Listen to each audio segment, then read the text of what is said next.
Welcome back to my channel Wisdom Academy. 2 दिन पहले मैंने अपनी चैनल पर एक वीडियो पोस्ट करी थी जिसमें मैंने जो मेरा पोस्ट कोड 47/21 है उसका पेपर का पार्ट सेकंड सॉल्व कराया था। वो वीडियोस काफ़ी सारे बच्चों को अच्छी लगी थी और वो मुझसे कह रहे थे कि आप ऐसी वीकली एक या जब भी आपको टाइम मिले आप ऐसे सॉल्व करवा दिया करो। तो ठीक है, तो हम स्टार्ट करते हैं। आज संडे है तो हम संडे से स्टार्ट करते हैं। हम संडे टू संडे DSSB का कोई भी एक पेपर उठा के उसको सॉल्व कर लिया करेंगे, ठीक है। मैंने अपने चैनल पर पार्ट 1 भी उसी पेपर का पार्ट 1 भी सॉल्व करा दिया है और पार्ट 2 तो मैंने पहले ही सॉल्व करवा दिया था। और मैं भी ज़्यादा से ज़्यादा चाहती हूँ कि जो DSSB PRT के जो कैंडिडेट्स हैं, जो PRT की तैयारी जो शुरू करना चाहते हैं, तो वो पहले ज़्यादा से ज़्यादा क्वेश्चंस को एनालाइज करें, क्वेश्चंस को ऑब्जर्व करें कि जो DSSB वो किस तरीके से क्वेश्चन पूछ रही है, कहाँ से क्वेश्चन आते हैं, कैसे क्वेश्चन आते हैं। तो इससे क्या होगा कि जब वो अपनी तैयारी स्टार्ट करेंगे ना या NIOS पढ़ेंगे तो उनको ना बहुत ज़्यादा हेल्प मिलेगी इस चीज़ से। उनको समझ में आएगा कि उनकी अंडरस्टैंडिंग बनेगी कि उन्हें क्या पढ़ना है, क्या नहीं पढ़ रहा। तो क्वेश्चंस को पढ़ना बहुत ज़्यादा ज़रूरी है। तो इस वजह से मैं भी अपने चैनल पर अपडेट करती रहूँगी कि किस तरीके से क्वेश्चन आते हैं। तो उसी में आज हम उसी से पार्ट 2 करने वाले हैं। ये मेरा क्वेश्चन पेपर है 42/21 का। तो आज हम ज़्यादा टाइम वेस्ट नहीं करते, पार्ट 2 का पेपर अपना डिस्कस करते हैं, ठीक है। स्टार्ट करते हैं। निम्नलिखित में से कौन सा वाइगोत्स्की के सामाजिक संस्कृति सिद्धांत का एक एलिमेंट नहीं है, ठीक है। तो लास्ट वीडियो में भी हमने डिस्कस करा था, जो वाइगोत्स्की जी हैं वो संस्कृति पे बात करते हैं, भाषा पे बात करते हैं, सोशल कॉन्टेक्ट पे बात करते हैं, बट उन्होंने रूढ़िवादिता के नाम पर कोई भी बात नहीं करी है। तो ये भी इसका आंसर नहीं है, ठीक है। The students of a class activity participate in the classroom discussion and express their opinion. Which of the following domain is active in the scenario? देखो ये क्वेश्चन कह रहा है कि एक क्लासरूम में बच्चे जो हैं बहुत अच्छे से अपनी फीलिंग्स एक्सप्रेस करते हैं, अच्छी सारी बातें करते हैं। तो इसमें कौन सा डोमेन जो है इस सिनेरियो में है? तो देखो लर्निंग डोमेन बिल्कुल हो सकता है क्योंकि बच्चे लर्न करेंगे तभी तो बोलेंगे। अफेक्टिव डोमेन, कॉग्निटिव डोमेन और साइकोमोटर डोमेन। तो इसमें ना अफेक्टिव डोमेन आएगा। अफेक्टिव डोमेन मतलब भावनात्मक। क्यों? क्योंकि देखो वो अपनी ओपिनियंस को शेयर कर पा रहे हैं, अपनी फीलिंग्स टीचर्स को बता पा रहे हैं, तो ये अफेक्टिव डोमेन है। बाकी जब आप ब्लूम के जो डोमेन से पढ़ोगे तो उससे आपको ज़्यादा क्लियर हो जाएगा। तो ब्लूम का टॉपिक आपको करना ही करना है, बहुत ज़्यादा इंपॉर्टेंट है वो। अब देखो verbs such as infer, relate, extract and furphrase are used under which element of cognitive development? तो ये सारे जो वर्ड्स हैं ना, अंडरस्टैंड क्या है, ये आपको अगर आप न्यू हो या आपने तैयारी पहले नहीं करी है तो आपको समझ में नहीं आएगा। बाकी जो बच्चे पहले से तैयारी कर रहे हैं उन्हें बहुत अच्छे से समझ में आ रहा होगा। देखो जो हमारे ये पार्ट है ना, जो ब्लूम की टेक्सोनॉमी है उसके जो कॉग्निटिव डेवलपमेंट के 6 पार्ट्स हैं, मतलब इस 6 स्टेजेस में सीखते हैं हम। पहले हम एप्लीकेशन करते हैं, ठीक है, फिर उसको अंडरस्टैंड करते हैं, फिर उसको अप्लाई करते हैं, फिर एनालाइज करते हैं, फिर सिंथेसिस करते हैं और लास्ट में उसका इवैल्यूएशन करते हैं। अब थोड़ा सा इन वर्ड्स में भी चेंज हुआ है। और सेकंड चीज़, इनको ना अलग अलग पहचानने के लिए वर्ड्स हैं, जैसे कि इन्फर, रिलेट, एक्सट्रैक्ट, ये किसके लिए वर्ड्स हैं? तो ये अंडरस्टैंडिंग के लिए वर्ड हैं कि क्या वो उससे रिलेट कर पा रहा है, क्या उसको जोड़ पा रहा है। ऐसे अगर अप्लाई करने के लिए वर्ड होगा तो वेरीफाई करो, एक्सप्लेन करो, है ना, ये अंडरस्टैंडिंग चेक करने के लिए कुछ वर्ड्स हैं। इनके साथ कुछ लिमिटेड वर्ड्स हैं, तो उन्हीं में से क्वेश्चन पूछा हुआ है। हर इवैल्यूएशन के अलग वर्ड्स हैं, तो ये उसके लिए वर्ड्स यूज होते हैं अंडरस्टैंड के लिए, ठीक है। निम्नलिखित में से कौन सा संज्ञानात्मक अधिगम का एलिमेंट नहीं है, ठीक है। कॉग्निटिव लर्निंग का बात बोल रहा है आपको, तो यहाँ पे आपको सारी लर्निंग थ्योरीज अपने दिमाग में लानी पड़ेंगी। स्किनर की, थॉर्नडाइक की, पावलोव की, बंडूरा की, है ना। तो उसमें कौन सा उसका एलिमेंट नहीं है? तो देखो चिंतन के द्वारा भी हमने समझा है, समझ के भी, अनुमान लगाना भी, बट अनुभूति, है ना, फील करना संज्ञानात्मक अधिगम नहीं है, ठीक है। Non discursive communication is a part of, जो नॉन डिस्कर्सिव कम्युनिकेशन है वो किसका पार्ट है? वो साइकोमोटर डोमेन का पार्ट है, ठीक है। नेक्स्ट है, संज्ञानात्मक विकास के किस अवस्था के दौरान बच्चा अपना अहम केंद्रित चिंतन पर काबू पाने में सक्षम होता है, ठीक है। तो बच्चा जब संवेदिक, मतलब कि इंग्लिश में कर रखा है मैंने, सेंसरी मोटर स्टेज में नहीं हो पाता, प्री कन्वेंशनल स्टेज में बिल्कुल नहीं हो पाता क्योंकि इसमें बच्चा पूरा का पूरा अहम केंद्रित होता है। बट इसके बाद की जो स्टेज आती है मूढ़ संक्रियात्मक अवस्था, इसमें जो बच्चा है अपने ऊपर काबू पा लेता है। तो इसका आंसर होगा ए, ठीक है। देखो ये अच्छा क्वेश्चन था, ये बहुत अच्छा क्वेश्चन था, इसमें बहुत कन्फ्यूजन भी हुई थी। देखो मोटर वाहन चलाने का कौशल हासिल करने के प्रयास करने वाले व्यक्ति को वाहन के विभिन्न हिस्सों के बारे में पता होने चाहिए जो सीधे ड्राइविंग की प्रक्रिया में शामिल होते हैं। तो इसमें क्या है, नहीं ये क्वेश्चन नहीं, अभी ऐसा ये क्वेश्चन और आएगा, ठीक है। तो देखो अगर हम मोटरसाइकिल चलाना सीख रहे हैं तो हमें पता तो होना चाहिए ना उसके किस पार्ट्स में क्या है, किस पार्ट का क्या काम है। तो इसका कौन सा होगा, ये कॉग्निटिव डोमेन होगा, है ना। कॉग्निटिव स्किल है इसकी, ये संज्ञानात्मक कौशल है, सिंपल। अगर यहाँ पे बाइक चलाने की बात हो रही थी कि वो बाइक चला रहा है, तो चलाने में साइकोमोटर कौशल आता है ना, तो मैं शायद इसी में ही कंफ्यूज हुई होंगी। बट ये संज्ञानात्मक कौशल है कि हमें वो सारी चीज़ें पता होनी चाहिए। नेक्स्ट है संज्ञानात्मक विकास के किस अवस्था के दौरान बच्चा ट्रांसडिक्टिव तर्क से गुजरता है। तो वो पूर्व संक्रियात्मक अवस्था है। इस बारे में बच्चा ना डिसाइड नहीं कर पाता, मतलब ये चीज़ पता नहीं लगा पाता, पारगमन जो है उसको इस स्टेज में पता नहीं होता। तो उसको कब फील करना पड़ता है, ये प्री कॉन्क्रीट स्टेज में, यानी पूर्व संक्रियात्मक अवस्था में, ठीक है। देखो नेक्स्ट है संज्ञानात्मक विकास की किस अवस्था में बच्चा उत्क्रमणीयता प्राप्त करता है। तो ये मूर्त संक्रियात्मक अवस्था में कर लेता है। देखो जो प्री कन्वेंशनल स्टेज होती है ना बच्चे की, उसमें बच्चे को बहुत सारी चीज़ें नहीं आती, जैसे रिवर्सिबिलिटी नहीं आती, कंजर्वेशन नहीं आता, वर्गीकरण क्लासिफिकेशन करना नहीं आता, कर्म विनिमयता नहीं आ पाती। ये सारी चीज़ें बच्चा नहीं कर पाता, या कुछ बच्चे कर लेते हैं, बट मोस्ट ऑफ द बच्चों को ना बहुत ज़्यादा प्रॉब्लम होती है। तो बच्चा वो किस स्टेज में जाके सीखता है, उसकी नेक्स्ट स्टेज में, मूत्र संक्रियात्मक अवस्था में। तो जब भी प्रॉब्लम वाली बात आएगी तो वो सेकेंड स्टेज है, पर जब बच्चे को आ जाएगा तो वो उसकी थर्ड स्टेज है, ठीक है। देखो कितने सारे क्वेश्चन प्याजी की थ्योरी से आप देख सकते हो, सीधे सीधे 1 2 3 क्वेश्चन, और नेक्स्ट भी देखो 4 तब तक 4 क्वेश्चन लगातार प्याजे की थ्योरी से हैं। देखो कितनी इंपॉर्टेंट प्याजे की थ्योरी है ये। सो नेक्स्ट है कि संज्ञानात्मक विकास की किस अवस्था के दौरान बच्चा प्रतीकात्मक गतिविधि में संलग्न होता है। तो ये प्री कन्वेंशनल में ही होता है। इसके बाद बच्चा मूत्र क्रियाओं से सीखना शुरू कर देता है, तभी तो उसका नाम है मूर्त संक्रियात्मक अवस्था। नेक्स्ट है संज्ञानात्मक विकास की किस अवस्था में बच्चा रूढ़िवाद के नियम का पालन करने में असमर्थ होता है। ये पूर्व संक्रियात्मक अवस्था है। जब भी बच्चे का कुछ नेगेटिव चीज़ होगा या बच्चे को प्रॉब्लम आएगा जो उसको सीखना नहीं आ रहा है, तो वो ये वाली स्टेज होने वाली है। अब नेक्स्ट देखो, according to Vygotsky which of the following is an important primary source of cognitive development. तो फैमिली, हमारा जो कॉग्निटिव डेवलपमेंट या फिर सोशल डेवलपमेंट जो स्टार्ट होता है, सबसे पहले वो हमारी फैमिली से होता है। निम्नलिखित में से कौन सा संज्ञान की 4 मूलभूत इकाइयों में से एक नहीं है। स्कीमा, प्रतीक, अवधारणा, ये सब हमें चाहिए होता है, बट प्याजे ने वैल्यू के बारे में कोई भी बात नहीं की हुई है। Imagine a student has just mastered basic addition. At this point, basic subtraction may enter their dash, meaning that they have the ability to learn subtraction and will likely to be able to master it with guidance and support. ये कह रहा है कि अभी एक बच्चे ने ना एडिशन करना सीखा है, मतलब वो मास्टर हो गया एडिशन में, तो अब इस पॉइंट पे वो सब्ट्रैक्शन करना सीख सकता है, बेसिक सब्ट्रैक्शन में एंटर कर सकता है ना, वो बेसिक सब्ट्रैक्शन कर भी लेगा अगर उसको एक अच्छा गाइडेंस एंड सपोर्ट मिलेगा। तो उसको क्या बोला जाएगा, यानी जोन ऑफ प्रॉक्सी डेवलपमेंट। अभी वो इस वाले जोन में है कि उसको कुछ हेल्प मिलेगी तो बच्चा अच्छा कर लेगा, तो ये है ZPD, zone of proximal development. Next है, एक शिक्षक छात्रों को निर्यत कार्यभार आवंटित करता है जो कि 4 के समूह में किया जाना है। तो कौन सा अधिगम है, अगर आप इसमें ऑप्शन में पढ़ोगे तो अच्छे से निकालोगे, सहयोगी अधिगम है ये, ठीक है। निम्नलिखित में से कौन सा उपकरण या क्रियाओं का एक समूह है जो एक विद्यार्थी को संयुक्त विकास के क्षेत्र में कार्य को सफलतापूर्वक करने में मदद करता है। तो इसको स्कैफोल्डिंग बोलते हैं।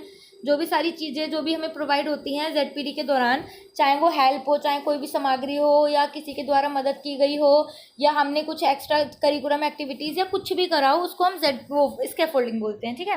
During which stage of cognitive development the child become egocentric. पहले ही क्वेश्चन आ चुका है, ईगोसेंट्रिक सबसे ज़्यादा कम होता है प्री ऑपरेशनल स्टेज में, ठीक है। प्री ऑपरेशनल स्टेज में किस मनोवैज्ञानिक ने संज्ञानात्मक विकास में भाषा की भूमिका पर अधिक जोर दिया, वाइगोत्स्की, ठीक है। प्याजे मत करना, प्याजे ने भी वर्ड्स के भाषा के ऊपर अपनी भाषा दी है, प्याजे ने भी भाषा के ऊपर अपनी कुछ बातें बोली हैं, बट कॉग्निटिव डेवलपमेंट में वाइगोत्स्की भाषा को ज़्यादा जोर देता है, और जबकि प्याजे विचारों को ज़्यादा जोर देता है। इनके ये दोनों के आपस में कन्फ्लिक्ट भी करते हैं, CTET में बहुत फेमस क्वेश्चन भी है, बार बार आता भी है। तो वाइगोत्स्की ने ज़्यादा बात करी है लैंग्वेज पे बजाय कि प्याजे के। Which of the following is not a stage in Piaget's theory of cognitive development. आराम से आप कर लोगे, प्याजे की कौन सी स्टेज नहीं है। A child is shown 2 beakers with equal amount of water, then the liquid of 1 beaker is poured in a narrow tall glass, the child think that now the देखो बहुत सिंपल सा, जब भी हम प्याजे की थ्योरी पढ़ते हैं यही एग्जाम्पल हमें दिया जाता है, इसी को पढ़ते हुए हम बड़े हुए हैं कि 2 बीकर बच्चे को दिए जाते हैं और उसको एक पतले में एक मोटे में डाल देते हैं, जबकि सेम अमाउंट होता है लिक्विड में। तो बच्चे को लगता है कि पतले वाले में ज़्यादा है बजाय कि बड़े में, तो बच्चे में अभी किसका डेवलपमेंट नहीं हुआ है, तो अभी कंजर्वेशन का नहीं हुआ है। कंक्रीट ट्रांजेक्टिविटी अपसेट तो है नहीं, इसका नाम कंजर्वेशन या हिंदी में संरक्षण है, ठीक है। पत्रचारी, दूरस्थ शिक्षा और मुक्त बुद्धि किसका, मुक्त पद्धति किसका है, गैर औपचारिक शिक्षा है, ठीक है। निम्नलिखित में से कौन सा पाठ्यचर्या का एलिमेंट नहीं है। तो ऑब्वियसली अच्छे अंक पे हम जोर नहीं देते हैं, अब कि तुम कोई नहीं सीख लो, लक्ष्य भी अधिगम अनुभव भी, लेकिन अच्छे अंक नहीं है। भाषा के 3 रूप, सामाजिक भाषण, निशिवाचक और मूल आंतरिक भाषण, ये वाइगोत्स्की ने दिए हैं, ठीक है। उनने 3 लैंग्वेज दी है कि जब स्टार्टिंग में बच्चा होता है तो पहले सोशल लैंग्वेज सीखता है, फिर बच्चे की अपनी प्राइवेट स्पीच आ जाती है, और इसके बाद बच्चा इंटरनल स्पीच, इनर स्पीच हो जाती है। ये वाइगोत्स्की ने है, ये इसकी थ्योरी भी है, इसको पढ़ के जाना अच्छी है। और वाइगोत्स्की ने पियाजे ने सिर्फ एक ही की बात करी है, ईगोसेंट्रिक स्पीच की, सिर्फ एक की, लेकिन वाइगोत्स्की ने 3 की करी है। किस प्रकार के ज्ञान से संगीत और कला संबंधित है? तो निहित टैसिट ज्ञान, अच्छा जो पहले से ही होता है। ओके, ये तो सभी को ही पता होगा। सर्व शिक्षा अभियान का वाक्य क्या है? सभी के लिए शिक्षा। ठीक है। किस आयु में बच्चे में एक मौन आंतरिक भाषण विकसित होता है? तो ये 7 वर्ष में होता है। ये वाइगोत्स्की है। आपको स्टेज याद करनी पड़ेगी कि सामाजिक विकास किससे किस उम्र तक, निजी कब से कब तक, और मौन आंतरिक कब से कब तक होता है? तो 7 वर्ष इसका राइट आंसर है। मैं कंफ्यूज हुई थी, मैं छोड़ के आई थी। निम्नलिखित में से कौन सी रणनीति उस बच्चे को पाठ्य योजना प्रदान करने के लिए उपयोगी नहीं है जिसे श्रवण दोष है? तो ब्रेल पद्धति का यूज़ करोगे तो उस बच्चे को क्या फ़ायदा, क्योंकि ब्रेल पद्धति तो उनके लिए यूज़ की जाएगी जिससे कम दिखाई देता है या बिल्कुल ही नहीं दिखाई देता। ठीक है। सर्व शिक्षा अभियान नॉट अ प्रोग्राम बाय सर्व शिक्षा अभियान, तो ये तो मैंने आज ही एनआईवीएस की जो सीरीज़ कराई है 5th, उसमें बताया था। लोक जम्बिस, डिस्ट्रिक्ट प्राइमरी एजुकेशन और ऑपरेशन ब्लैक बोर्ड, ये सब सर्व शिक्षा अभियान के अंदर किया गया था। बट जो हमारी एसएमसी है, स्कूल मैनेजमेंट कमेटी, ये आरटीआई ने हमें सजेस्ट करी थी, ना कि सर्व शिक्षा अभियान ने। ठीक है। निम्नलिखित में से कौन सा सीखा हुआ व्यवहारी अर्जित पहचान है? ऑब्वियसली लिंग, हमें तो मिला ही हुआ है, हमने थोड़ी ना बोला। अभी हम खैर चेंज कर सकते हैं, बट ये हमें वैसे मिला ही होता है। ये हमारी अर्जित पहचान है। लड़का है लड़की, लिंग वो हमें मिली हुई है, चीज़ हमने बनाई नहीं है।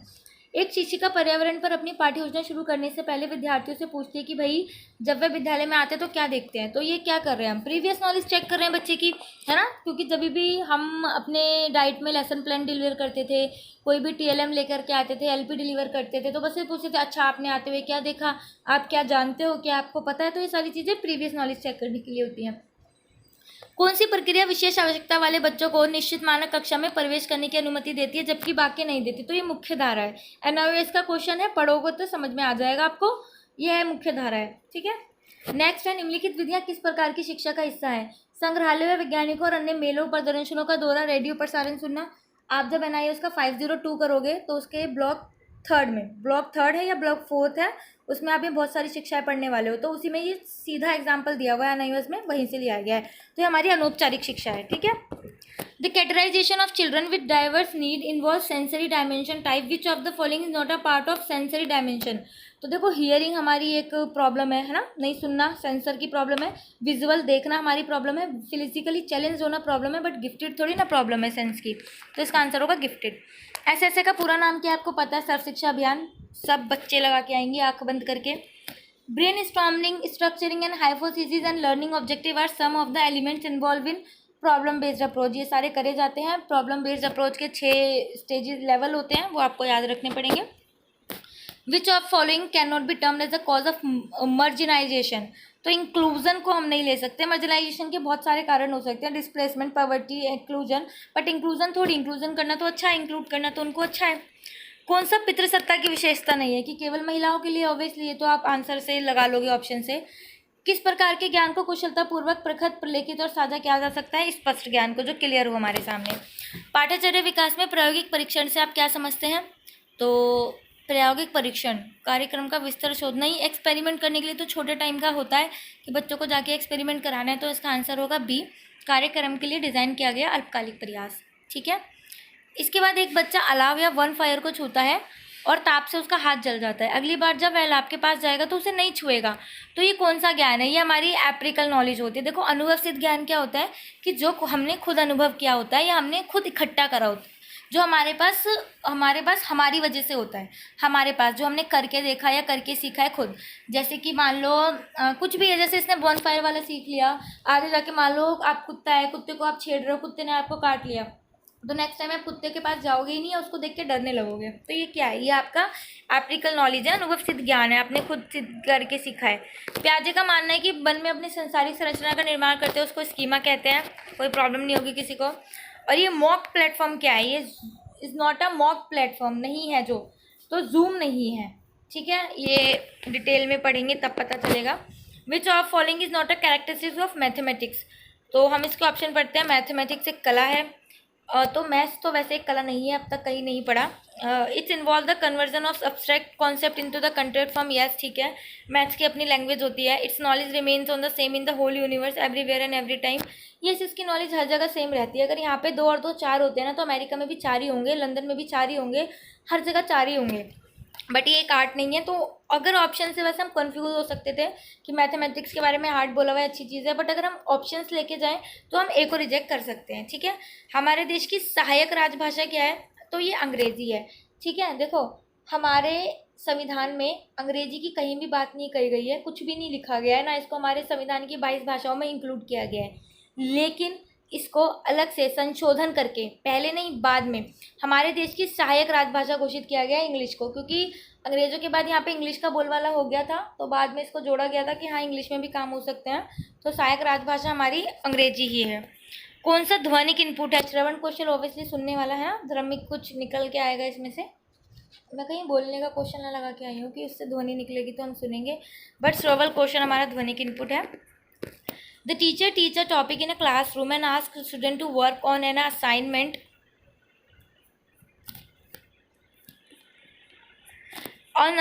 or a project using ICT and submit it online. Which type of learning is highlighting in the above assignment? Question आप समझ गए होंगे।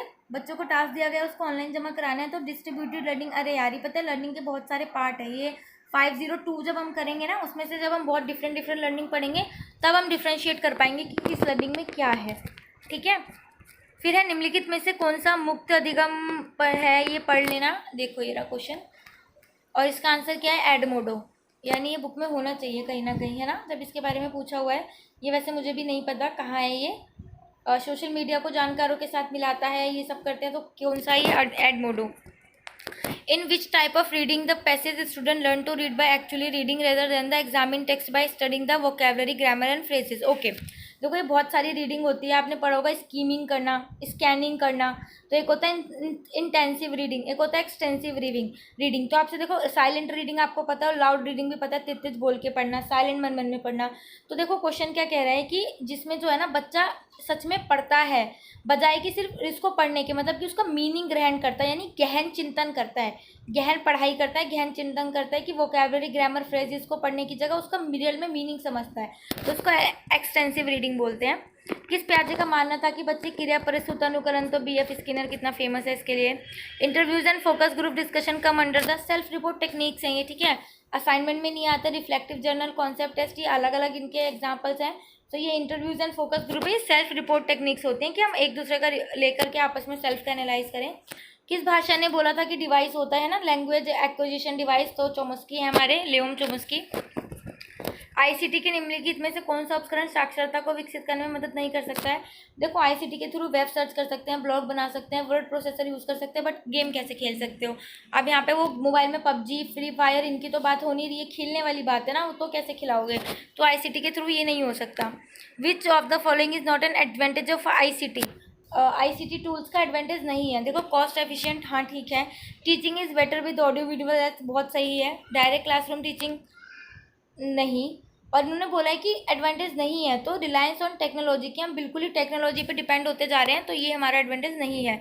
किस राज्य में डोगरी भाषा बोली जाती है? जम्मू एंड कश्मीर, पता होगा। हमारे साथ तो डोगरी, बोडो है ना एक साथ जुड़ी थी, संथाली, मैथिली, 4 भाषा एक साथ जुड़ी थी, जम्मू कश्मीर में बोली जाती है ये जोन ऑफ प्रोक्सिमल डेवलपमेंट किसने दिया है? वाइगोत्स्की। देखो भारत की संविधान की 8वें अनुसूची में कितने हैं? मैंने अभी देखो डिस्कस ही करा था कि अंग्रेजी को राज्य भाषा का दर्जा दिया गया है। तो कितनी भाषाएं हमारे संविधान में? 22 भाषाएं हैं। आर्टिकल 343 से स्टार्ट होती हैं। ठीक है, एक कक्षा शिक्षिका संसाधन विषय पर अपनी पाठ्य योजना प्रस्तुत करती है और उसको कहती है बच्चों को सॉल्व करो और MCQ देती है।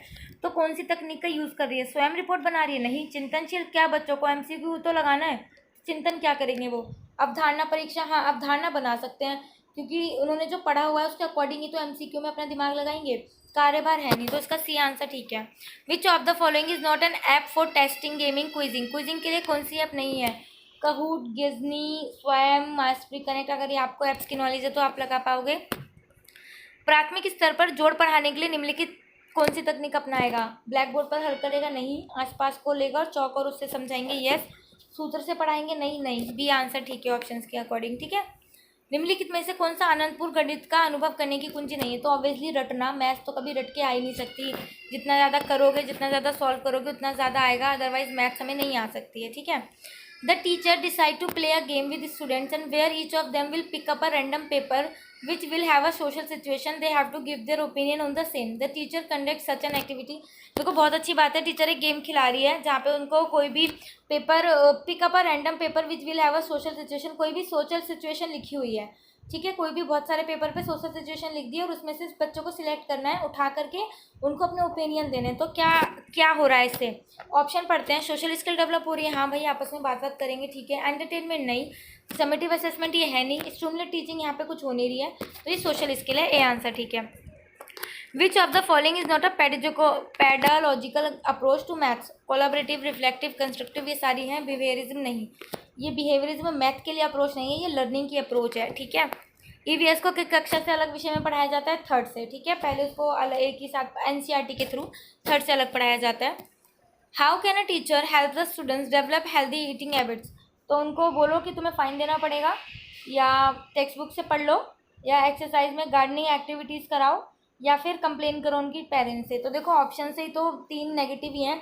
सी हमें थोड़ा बहुत ठीक लग रहा है कि एक्सरसाइज, गार्डनिंग एक्टिविटीज़, अब पता नहीं हेल्दी ईटिंग हैबिट्स कैसे होंगी उसकी गार्डनिंग एक्टिविटीज़ से, बट ठीक है, इन ऑप्शंस के अकॉर्डिंग तो सी ठीक है।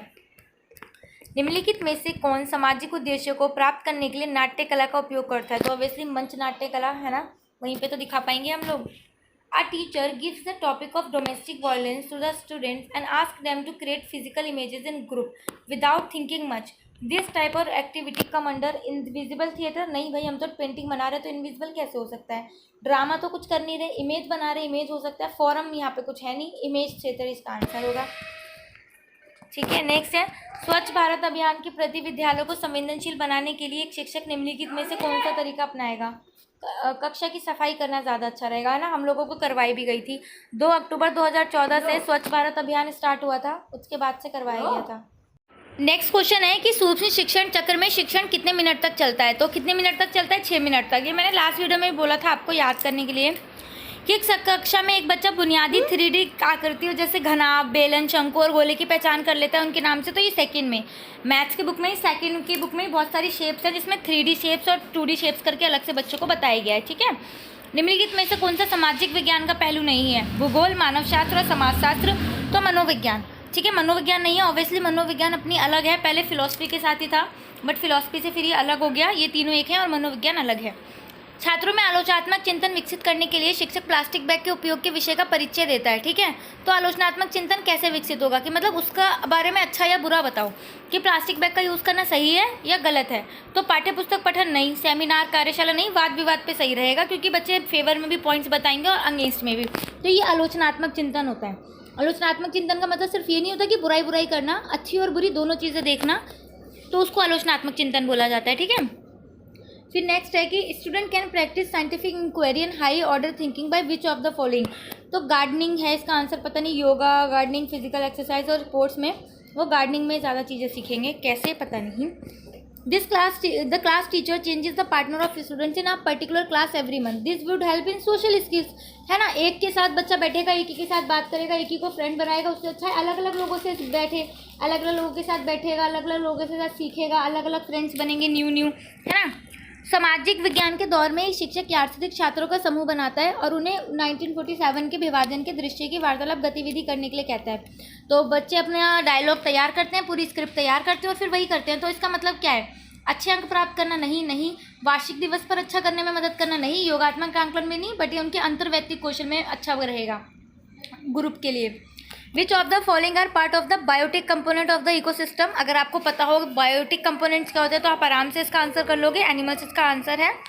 Study of relationship between biotic and biotic components of environment is called ecology, ठीक है। बायोलॉजी आपको पता है, बॉडी के हिस्से के बारे में पढ़ना। जूलॉजी पता है, एनिमल्स वगैरह सारे उनसे रिलेटेड करना।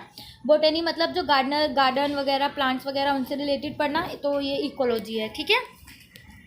विच of the following is not a type of yoga? तो ये योगा बहुत इंपॉर्टेंट है।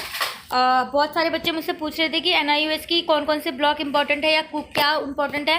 तो मेरे को ये बोलना है कि आपके पास ना भी टाइम है, तो आप जितना ज़्यादा और जितना जैसे कवर कर सकते हो ना तो कर लो। तो आप सारी बुक्स पढ़ लो, पढ़ने में कुछ बुराई नहीं है।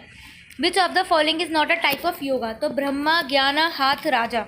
तो ब्रह्मा योगा का टाइप नहीं है। Which of the following skill subject is offered in the middle school? तो फूड प्रोडक्शन, एग्रीकल्चर, कोडिंग या हेल्थ केयर। देखो अभी अगर हमारा स्कूल की हम बात करें तो हमको होम साइंस दी जाती थी, होम साइंस कर लो, है ना, ड्राइंग चूज़ कर लो या कुछ भी। अब लेकिन बच्चों को ना अलग चीज़ें हो गई हैं। अब जो है ना बच्चों को मिडिल स्कूल में कोडिंग करना सिखाया जा रहा है, क्योंकि ऐसा माना जाता है आगे आने वाली जनरेशन, आगे 10 साल 20 साल 30 साल बाद कोडिंग एक ऐसा एरिया है जहाँ पे बच्चों के लिए बहुत ज़्यादा स्कोप है। अगर बच्चे अभी से उसको सीखेंगे ना तो आगे जाके उसमें मास्टर्स हो सकते हैं, और इन इंडिया और इन इंटरनेशनल लेवल बहुत इसमें स्कोप है। National curriculum framework 2005 has advocated 5 basic principle of teaching social science, which one of this not a part of it. सब कुछ सही है, बस इन्होंने बोला है कि बच्चों को रोट लर्निंग पे शिफ्ट करना है, मतलब कि जो बच्चा सीख के कर रहा है उसको रटवा के याद कराओ। तो क्या ये चीज़ सही है? नहीं, ये चीज़ सही नहीं है, ठीक है। Forum theatre is coordinated by an anchor who is called as, मैं होस्ट लगा के आई थी बट ये गलत हो गया था, एंकर का होस्ट नहीं है, फोरम थिएटर में उसको जोकर बोला जाता है, ठीक है। Psychosexual theories given by Sigmund Freud, सबको पता है। मनो समलैंगिक क्या था, मनो लैंगिक वाली है ना इसकी, साइकोसेक्सुअल थ्योरीज गिवन बाय, तो ये हमारी सिगमंड फ्राइड ने दे रखी है, ठीक है। वाइगोत्स की एरिक्सन प्याजे नहीं है, सेक्सुअल वाली थ्योरी इसने दी है। निम्नलिखित में से कौन सा कार्य शिक्षा की अधिगम प्रक्रिया में एक चरण नहीं है? तो देखो मैं इस क्वेश्चन में बहुत ज़्यादा कंफ्यूज हुई थी, बट जब घर पे आके मैंने पॉइंट्स खोल के देखे तो मुझे लगा है फालतू में इस पर कंफ्यूज हो रही थी। देखो योजना का पालन करना, गतिविधियों की योजना बनाना, योजना को सक्रिय करना और लक्ष्य निर्धारित करना। तो योजना का पालन करना ज़रूरी नहीं है। गतिविधियों की योजना बनाएंगे, योजना को चलाएंगे भी, लक्ष्य भी निर्धारित करेंगे, लेकिन ज़रूरी नहीं है कि योजना का एज इट इज़ पालन करा जाए। हम उसमें अपने अकॉर्डिंग, बच्चों के अकॉर्डिंग चेंज कर सकते हैं, ठीक है। नेक्स्ट है the concept of socially useful productive work was introduce in which of the following national education policy. तो ये NEP 1986 की देन थी, हमने पढ़ा है। At the earliest stages of life, if the infant is not given the consistency of care by a primary caregiver, it will lead to, देखो ये Erik Erikson की जो उसकी थ्योरी है ना, ये उसमें से आ रहा है। तो उसकी पहली स्टेज है ये ट्रस्ट और मिसट्रस्ट की। अगर बच्चे को अच्छे से प्यार मिलेगा, अच्छे से गाइडेंस मिलेगी तो उसमें ट्रस्ट आएगा, बट ये चीज़ नहीं मिलेगी तो उसको मिसट्रस्ट आएगा। पहली ही स्टेज है ये। विच of the following is not a principle of SMC। तो प्रिंसिपल ऑफ डिडक्टिव थिंकिंग का कुछ भी लेना देना नहीं है। कलेक्टिव लीडरशिप भी है, अकाउंटेबिलिटी भी है, कम्युनिटी भी है, डिडक्टिव थिंकिंग नहीं है। हम संक्रामक रोग को कैसे रोक सकते हैं? हाथ मिला के नहीं, अन्य लोगों के भोजन को छूना नहीं, किसी के साथ बैठ के नहीं, लेकिन हाइजीन का मेंटेन करके हम रह सकते हैं, ठीक है। एरिक्सन का दावा है कि किशोर कुछ समय के लिए अपने शरीर के बारे में असहज महसूस कर सकते हैं जब तक कि वे अपने परिवर्तनों को अनुकूलित और विकसित नहीं कर लेते। इस अवस्था में सफलता निम्न के गुण की ओर ले जाती है। ये बच्चों की टीनेज वाली स्टेज है, ठीक है, टीनेज वाली, इन्फीरियर वाली जो आती है ना, वो वाली स्टेज है। तो इसमें इसका है निष्ठा। ये वर्ड्स आपने थ्योरी तैयार कर रखी है, तो हर स्टेज के कुछ वर्ड्स है ना, तो इसका है निष्ठा। विच of the following is not essential for the success of work education. तो ईगोसेंट्रिज्म का क्या काम है वर्क एजुकेशन में? बाकी सारी चीज़ें तो चाहिए हमें वर्क एजुकेशन में, बस ईगोसेंट्रिज्म नहीं चाहिए। Malaria is cause by Plasmodium, मच्छर होता है, ये आपको पता है, मलेरिया उससे फैलता है, प्लाज्मोडियम से। What does pertussis a bacteria cause. तो एक बैक्टीरिया की वजह से क्या होता है? मलेरिया, चिकन पॉक्स, डेंगू या वूफिंग कफ। तो मुझे ये नहीं पता था ये कौन सा बैक्टीरिया है, कहाँ से, ये क्वेश्चन कहाँ से पूछा है नहीं पता था, बट इसका आंसर है whooping cough. Which of the following is the non communicable disease. Non communicable disease मतलब जो एक जगह से दूसरी जगह पे नहीं फैलती, जैसे चिकन पॉक्स, टीबी, कैंसर और मिसल्स। तो चिकन पॉक्स, टीबी और मिसल्स एक दूसरे को टच में आने से फैल जाते हैं, बट कैंसर जिसको होता है उसी को रहता है, ऐसे फैलता नहीं है। निम्नलिखित में से कौन सा कार्य शिक्षा के गतिविधियों के चयन के लिए प्रासंगिक क्षेत्र नहीं है? तो उद्यमिता है ना, निवास स्थान, स्वास्थ्य विज्ञान, पोषण, यहाँ पे हम कार्य शिक्षा का यूज़ कर सकते हैं। बट एक खुद ही सोचो, एक फर्म में जा कर के या एक बिजनेस स्टार्ट में वर्क एजुकेशन का क्या काम है ना। निम्नलिखित में से कौन सा गैर जीवाणु रोग है? तो इन्फ्लुएंजा, यक्षमा, उपदंश, मुझे तो इनके नाम भी नहीं पता, इनके मीनिंग क्या है, तो उसका आंसर है इन्फ्लुएंजा। रट लेना, याद कर लेना। कुबड़ निम्नलिखित में से किस आसन की से संबंधित है? गोल ऊपरी पीठ, मतलब कुबड़ का क्या मतलब होता है? थोड़ी सी पीठ ऊपर को निकली रहती है ना, तो उसको कुबड़ बोलते हैं। अंकगणित, विज्ञान, पर्यावरण, इतिहास, भूगोल और नागरिक शास्त्र जैसे विषय को बड़ीगिरी, राजगिरी, खेती, छपाई और अन्य उत्पादक कार्यों से माध्यम से पढ़ाना चाहिए। तो ये हमारे महात्मा गांधी ने बोला था, क्योंकि महात्मा गांधी ने हमारी बेसिक एजुकेशन शिक्षा तैयार करी थी, और महात्मा गांधी ने बोला था कि हमें बच्चों को ना सिर्फ पढ़ाना ही नहीं चाहिए, बहुत सारी हस्तशिल्प कलाएँ सिखानी चाहिए, हस्तकलाएँ सिखानी चाहिए, ताकि अगर बच्चों को आगे जाके नौकरी नहीं भी मिले तो बच्चा अपना काम खोल ले या अपने लेवल पे कुछ कर ले, है ना। तो ये महात्मा गांधी की था। A teacher organize a game for students called blindfolded, in which one student will be blindfolded and other will give verbal instruction to reach the destination. The game will help to, देखो एक बच्चे के ऊपर आँख में पट्टी बांध दी जाएगी और उस बच्चे को बोला जाएगा तेरे को एक जगह तक पहुंच रहा है, तो बाकी सारे जो बच्चे हैं ना उसको इंस्ट्रक्शन देंगे कि लेफ्ट मुड़, turn left, turn right, go straight, something ऐसे। तो उससे क्या होगा, इंट्रापर्सनल स्किल होती है जो सिर्फ एक बच्चे की अपने अंदर ही होती है, तो वो यहाँ पे नहीं होगी। न्यूमेरिकल स्किल भी नहीं होगी, डेवलपमेंट भी हो सकता है, बट यहाँ पे सोशल स्किल ज़्यादा सही ऑप्शन है। ठीक है, नेक्स्ट है according to Erikson theory the child inhibits skills such as putting on clothes, playing with toys at this stage which psycho social crisis does the child go through. तो ये second है autonomy versus Shem. अगर बच्चे को इन सब चीज़ें करने दी जाएंगी तो बच्चे में ऑटोनॉमी आएगी, बच्चा इंडिपेंडेंट होगा। अदरवाइज बच्चे को सबको मना करा जाएगा तो बच्चे को शर्म आने स्टार्ट हो जाएगी, वो सारी चीज़ों से घबराने लगेगा। वित्त और प्रबंध का पर्यवेक्षण और निगरानी निम्न के द्वारा की जाती है, तो इस एसएमसी कमेटी करती है, और एसएमसी में जो मेन जो बच्चों के पेरेंट्स होते हैं वो। निम्नलिखित में से कौन सी अवस्था तथ्यों से संबंधित है, ना कि संवेग या अनुभूति से? तो ये वयस्क अहंकार व्यवस्था है। ठीक है, क्योंकि ना इसमें हम लोग ना प्रैक्टिकल हो जाते हैं, इस स्टेज तक आके आते हैं हम प्रैक्टिकल हो जाते हैं, तो ना हम अपने इमोशन से सोचते हैं, ना जो हमने फील कर रखा है वो थोड़ा प्रैक्टिकली सोचना स्टार्ट कर देते हैं इस एज में आके। Which of the following state is where the part of personality has been borrowed from our parents or from those who took their place and from parental and authoritarian figures in our lives? तो हम कहाँ से सीखते हैं सारी चीज़ें कि मतलब जो हमें समझ लो जो हमें अपने मम्मी पापा से मिलती हैं और हम उनकी जगह ले लेते हैं, जैसे जैसे हम उनकी उम्र में आते रहते हैं या उनकी जगह पर आते रहते हैं तो हम उनकी जगह ले लेते हैं और पेरेंटल फिगर में देखने लगते हैं।